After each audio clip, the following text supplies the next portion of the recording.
Now, if you look, I mean, you've traveled all over the world. I mean, if you look at the Western companies or Western organizations versus some of the Asian organizations, the rate of innovation, outside of maybe Samsung and a couple others, but the rate of innovation seems to be much more stronger, or at least it seems to be a higher impact in some of these Western organizations. Why is that? Is there a difference between innovation in the Western world versus out here in Asia?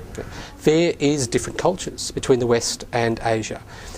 People have different philosophies, different religions, different ways of doing things. Okay, my personal view is that everyone is as smart as everybody. Everybody is as innovative as everybody. The systems you work within are holding Asia back. Okay, the systems you work holding within, us back. Okay. Your education systems are holding you back. In the fact that you learn an awful lot. I know that they're just as smart as. But you've got to learn to ask more questions. You have to make the point of asking questions, talking. Asians do wonderful things, but one thing they probably don't do as much is self-promote. Okay? Everybody in Asia knows who Steve Jobs is, knows who Bill Gates is, knows who Richard Branson is. Not a lot of people in the West know who the Asian entrepreneurs are. A lot to do with innovation is about who you perceive and has been promoted to you and sold to you as being innovative. Doesn't mean they're making more money. Okay, so if Asia wants to become more innovative, if people in Asia want to become more successful, they have to do something different, and they have to work out what that is. My personal recommendation is learn to ask questions out loud. It's not embarrassing to ask a question. The smartest thing in the world is to ask a question. If anybody who's wants to be a future leader goes into a hotel and hops in the elevator and Bill Gates walks in, or Steve Jobs walks in, or Richard Branson walks in, what do? Do they sit there and stand in the corner and go, oh, or do they ask them a question? Right? Just ask them a question. Now, the most powerful people in the world love that. They want to be asked questions, they want to think, they want to whatever, okay, and they want to be challenged. And so you're doing them a favour, whereas I think a lot of people think you're embarrassing them, or you might cause a problem, or disturbing them, etc. No, they want to, and so therefore it's just a change. It is to do with culture. It's a change of mindset. So it's almost starting at an individual basis before the organisation can embrace that whole mindset. Starts at the individual, goes to the team, goes to the organisation, and the organisation will stop it. And the organisation wants to do the same thing. We all know that.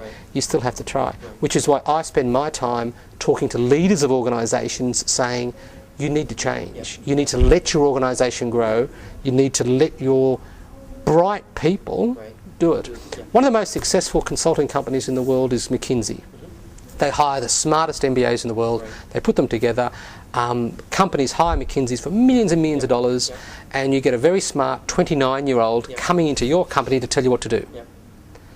So why aren't you listening to your own 29-year-olds? Why is the organisation not embracing the brains that it has? Now, maybe they're not as professional as the McKinseys, but maybe they haven't had the experience, but they're bright, they're young, they should be listened. So that's the message I give leaders of organisations and middle leaders. However, don't assume it's easy. You talked a little bit about the whole mindset of an individual, but in Asia there are one or two companies that stand out, Samsung being an example, that have a highly innovative culture and a workforce. Yes. How is, these outliers, is there a formula, is there a process, or is there something that they do differently that enables them to be an outlier in this culture? I mean, even though they have these challenges of the Asian culture. If you want to be innovative, and this is what Samsung did, if you want to be innovative, you have to invent new products. The first thing you'll decide is you need a new process or a new way of doing things. So go to Mr. Google, type in how to be more innovative. Type in innovation process. Type in best innovators. There's multiple processes. And multiple ways. Look at them and see them and work out which one works for you. If you don't do that to understand the innovation process, how are you ever going to develop a new product when you don't even do the first step? So no one's going to give you the answer. I'm not going to give you the answer because the answer is unique to you. So my recommendation is the information's there. What Samsung, which is highly successful, is doing is not unique. Lots of other companies are doing it. They're just doing it well. But they got it off the web. The tools they're using are the same tools. And as an analogy, in the Samsung analogy, is if you decide to build a house, you still have to get a hammer, a saw, lumber, concrete to build a house. You can build a wonderful house or you can build a not so wonderful house, but you still start off with the same tools. And if you're going to build a house, the first thing you do is go to Google. Let's change it. Let's go to Yahoo this time. Go to Yahoo, type in, I want to build a house. The information's there. You have to do something with it. You do have your own process, right? The 1, 2, 3 process. What's that? Can you elaborate a bit? The 1, 2, 3 process is a process that I helped to invent so people can remember it. The way innovators work is they see an issue, they think about an outcome, and then they act. They see, think, and do. Okay? They see to understand the customers, and it should be see and hear, because that's what we do. But innovators watch, see opportunities, talk about opportunities and find opportunities and problems. They find difficulties that people have. They just find those difficulties. Then they come up with a solution, okay? Then they actually implement the solution. And if you're an entrepreneur, Bill Gates only had one idea, which was DOS. And he understood that, he developed that, and then he's made $1 billion out of it. The two guys at Google, they only had one idea, which was search. So the insight was, we've got the internet happening, how do we search it? We've got our idea, we've come up with our algorithm, and then they've spent 20 years doing it. And so if somebody wants to be more innovative, they just have to remember, see, think and do.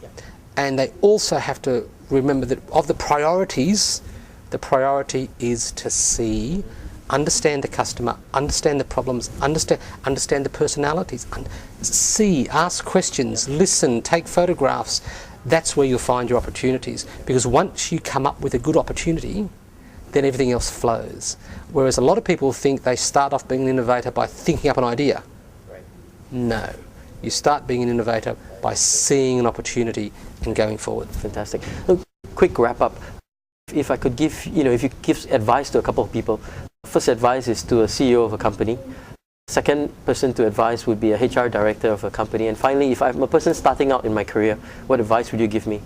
So for these 3 different individuals. Okay. Let's start with the CEO. So for a CEO for a company, my advice to him is, him or her, is the CEO of a company is, the world has changed. Okay. The world is not the same as it was. What you did to get yourself to the CEO's job won't keep you successful. You have to do something different. I don't care what it is, I don't care how it is, just decide to do something different. And my personal advice is use good people in your organisation to do it, but do something different. Okay? The HR? A HR director is, everybody is innovative. They just do it different ways. Understand your people, empower your people, bring the best out of your people. If you have a job to do that's critical, do you give it to the best person or do you give it to the person that needs development? You give it to the best person, and the best people give you the best results. Therefore, focus on the positive, on the best.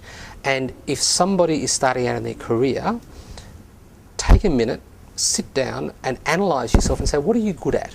What are you best at?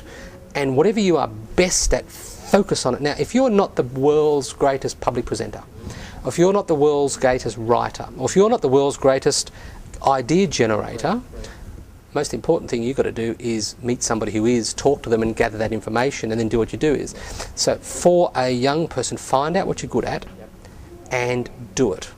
A little, most athletes are good at multiple sports. So Roger Federer is a great tennis player. He's also a great golf player. It just happens that he's a better tennis player than a golf player, and he focuses on tennis. And so if someone's starting out, find out 3 things. What are you good at?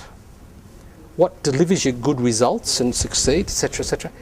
And you enjoy doing it.